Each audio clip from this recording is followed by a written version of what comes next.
আসসালামু আলাইকুম। সময়ের অনেক বেশি আলোচিত এবং বিতর্কিত প্রেস সচিব মিস্টার শফিকুল আলম তিনি নিজেকে সত্যবাদী, মহাসত্যবাদী হিসেবে দাবি করার চেষ্টা করছেন। একজন ব্যক্তি নিজেকে মহাসত্যবাদী হিসেবে দাবি কখন করেন? যখন আসলে সেই ব্যক্তি সত্যের বাইরে থাকেন। মিস্টার শফিক তিনি তার ফেসবুক পেজে একটি পোস্ট দিয়েছেন, যেই পোস্টে কিছু সাংবাদিককে আক্রমণ করেছেন, কিছু ব্যক্তিকে যারা ইউটিউবে কথা বলেন তাদেরকে আক্রমণ করেছেন। সেই জায়গা থেকে আমি নিজেও তার এই কথাগুলোর কিছু জবাব দিতে চাই, যেহেতু আমাদের সাংবাদিকতার মান নিয়ে তিনি প্রশ্ন তুলেছেন।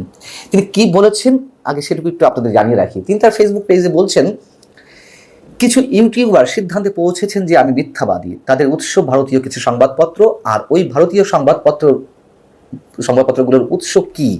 নামহীন কিছু সূত্র, আর এভাবেই এসব ইউটিউবার তাদের স্ক্রিপ্ট তৈরি করে। তিনি বলছেন, আপনি যদি ভারতীয় সংবাদপত্রের উপর ভরসা করেন, যেগুলো প্রায় বাংলাদেশ সম্পর্কে আজগুবি ও বানোয়াট খবর ছাপে, তাহলে আমি খুব সহজেই ধরে নিতে পারি যে আপনার সাংবাদিকতার মান খুবই নিচু এবং আপনি সাংবাদিকতার মৌলিক বিষয়গুলোই জানেন না। প্রথম কথা হচ্ছে, শফিক সাহেব আপনি নিজে তো একজন খুব বড় মাপের সাংবাদিক, তাই না? এএফপির ব্যুরো চিফের দায়িত্বে ছিলেন বাংলাদেশে। তো আপনি যাদের কথা বললেন, যাদেরকে উদ্দেশ্য করে আক্রমণটি চালালেন, যেহেতু তার মধ্যে আমি পড়ে যাই, আমি নিজেও আপনাকে নিয়ে বেশ কয়েকটি এপিসোডে কথা বলেছি। প্রথম কথা হচ্ছে যে আমি নিজেও ভারতীয় কিছু গণমাধ্যমে রেফারেন্স মাঝে মধ্যে দিয়েছি, তার সম্পর্কে যে বক্তব্যগুলো এসেছে। ভারতের গণমাধ্যমগুলো প্রোপাগান্ডা ছড়াচ্ছে বাংলাদেশ সম্পর্কে, এ কথাও সত্য। বাংলাদেশের রাজধানী ঢাকাতে লাশের পর লাশ, হিন্দু মানুষের লাশ স্তূপাকারে জমে আছে। চট্টগ্রামে সেনাবাহিনী হিন্দুদের উপর নির্যাতন চালাচ্ছে, গণহত্যা চালাচ্ছে। এই ধরনের খবর অবশ্যই প্রোপাগান্ডা, কিন্তু সব খবর কি প্রোপাগান্ডা? সব খবরই কি গুজব? যখন আমাদের গণমাধ্যমগুলো আপনাকে বা আপনাদেরকে নিয়ে কথা বলার সাহস রাখে না, তখন তো অবশ্যই আমাদেরকে সোর্স হিসেবে ব্যবহার করতে হবে অন্য কোনো গণমাধ্যমে, দেশের বাইরে যেই মিডিয়াগুলো রয়েছে সেখানে যদি কোনো ধরনের কোনো খবর আসে এবং যেগুলোর সত্যতা আমাদের কাছে স্পষ্টভাবে প্রতীয়মান হয়, সেক্ষেত্রে তো আমরা সেগুলোর রেফারেন্স ব্যবহার করবই। এবং তার চেয়ে বড় কথা, ভারতের গণমাধ্যমের কথা বাদ দিলাম, আপনার নিজের ফেসবুকে আপনি যেগুলো লিখছেন বা বলছেন সেগুলো তো নিশ্চয় আর প্রোপাগান্ডা নয়, তাই না?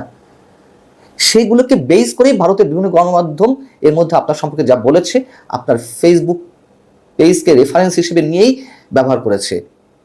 এবং আমরাও আপনার ফেসবুকের নানান ধরনের তথ্য, নানান ধরনের অপতথ্য, নানান ধরনের স্ট্যাটাস, এইগুলোকে নিয়েই আমরা আপনার সম্পর্কে কথা বলেছি।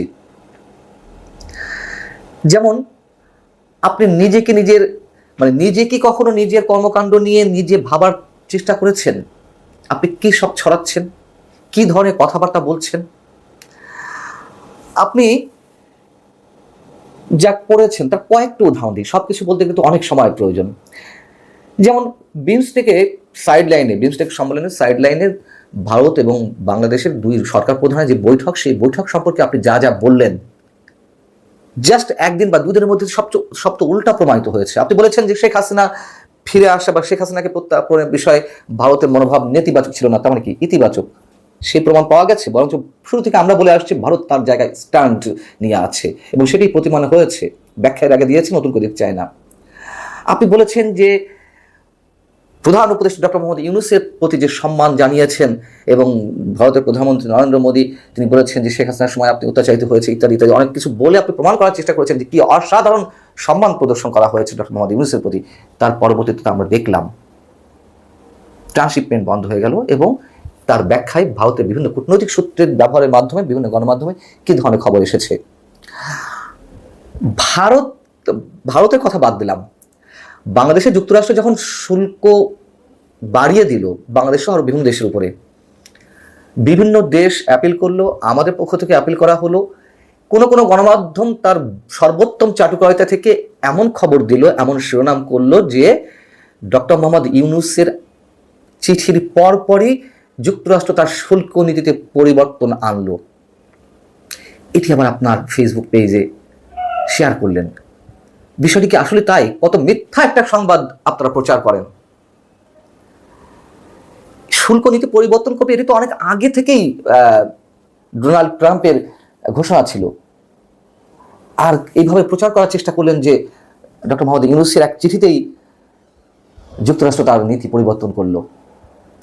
নাহিদ ইসলাম যখন ডাক ও টেলিযোগাযোগ মন্ত্রণালয়ের মন্ত্রিত্ব বা উপদেষ্টা পদ থেকে পদত্যাগ করলেন, তাকে নিয়ে কোন প্রোটোকলে আপনি তাকে পাশে বসিয়ে সংবাদ সম্মেলন করেন? এই যে বিষয়গুলো বললাম, এগুলো নিয়ে আমরা সমালোচনা করব না? এইগুলো যদি ভারতীয় গণমাধ্যমে সমালোচিত হয়, বাংলাদেশের কোনো গণমাধ্যমে এগুলো নিয়ে যদি কোনো ধরনের প্রশ্ন তোলা না হয়, ক্রিটিক করা না হয়, আমরা কিছু রেফারেন্স দিয়ে আলোচনা করবো, তাই না? তো আমরা যদি সেই রেফারেন্সগুলো নিয়ে আসি, তাহলে সমস্যা কোথায়? এগুলোকে মিথ্যা মিথ্যা আসলে কে বলছেন? বিবিসির বিষয়ে আপনি খুব কড়া মন্তব্য করলেন, একটা পর্যায়ে নিজে দুঃখ প্রকাশও করলেন, এবং বিবিসির সমালোচনা করে আপনি যে পোস্টটি দিয়েছিলেন আপনার ফেসবুক পেজে, সেটা তুলে নিলেন। বোঝা তো যাচ্ছে আপনি কতটা সত্যবাদী মানুষ, কতটা সত্যে অবিচাল থাকেন। তুলে নিলেন না কেন? ভুল করেছিলেন যে পোস্টটি তুলে নিতে হলো? আপনি নিজে আন্তর্জাতিক গণমাধ্যমে কাজ করেছেন, সাংবাদিকতার নীতি নৈতিকতা নিঃসন্দেহে ভালো জানার কথা আপনার, আমরা মনে করি। আপনি যে পদটিতে আছেন, সাংবাদিকতার জায়গা থেকে তো প্রেস সেক্রেটারি দায়িত্ব পেয়েছেন, 6 মাসের মধ্যে সিনিয়র সচিবের পদমর্যাদা নিয়ে নিয়েছেন, এতটাই আপনি করিতকর্মা। তো প্রেস সচিবের দায়িত্ব কি হতে পারে আপনি জানেন না? আপনি কি প্রেস সচিবের দায়িত্ব পালন করছেন বা নাকি সরকারের মুখপাত্রের দায়িত্ব পালন করছেন? প্রেস সচিবের দায়িত্ব পালন করলে শুধুমাত্র মানে প্রধান উপদেষ্টা প্রেস সচিব যদি হয়ে থাকেন, প্রধান উপদেষ্টা যে বক্তব্যগুলো শুধু সেগুলো জাতির সামনে, মিডিয়ার সামনে কনভে করার দায়িত্ব আপনার। আপনি তো সরকারের প্রত্যেকটা জায়গায় নাক গলান, প্রত্যেকটা জায়গায়। এই যেমন রোববারই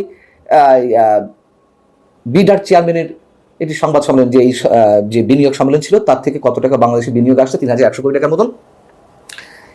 সেখানে আপনার কাজ কি? কেন তার পাশে আপনার বসে থাকতে হবে? প্রতিটি মন্ত্রণালয়ের কথাবার্তা কেন আপনার মুখ থেকে আমাদেরকে শুনতে হবে? মানুষ তো বিরক্ত। এবং আপনি একটি বিশেষ দলের মুখপাত্রের দায়িত্ব পালন করছেন, আমরা তাই মনে করি। নইলে নাহিদ ইসলামকে আপনি পাশে বসিয়ে সংবাদ সম্মেলন করবেন কেন তার পদত্যাগের পরেও? কেন আপনি বলেন যে নাহিদ ইসলাম বাংলাদেশের প্রধানমন্ত্রী হওয়ার যোগ্যতা রাখেন? কেন আপনি একটি বিশেষ দল জাতীয় নাগরিক পার্টি বা জাতীয় নাগরিক কমিটির পক্ষে সাফাই দেওয়ার চেষ্টা করেন সবসময়, এবং তাদের নেতাদেরকে সামনে নিয়ে এসে আপনি প্রচারণা চালান?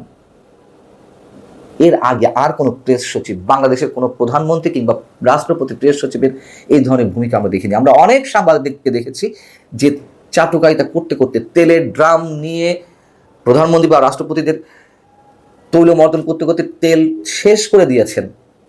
একটা পর্যায়ে প্রেস সচিবের দায়িত্ব পেয়েছেন, কিন্তু দায়িত্ব পাওয়ার পর আর তিনি ওই কাজটি করেননি। তিনি তার ব্যক্তিত্ব বজায় রেখে তার কাজটি করে গেছেন। কিন্তু আপনি একমাত্র প্রেস সচিব, যার কারণে মানুষ এখন সত্যি সত্যিই বিরক্ত। মিথ্যে আসলে কে বলছে? প্রমাণ করুন, মাথা পেতে নেব। আল্লাহ হাফিজ, ভালো থাকুন সবাই।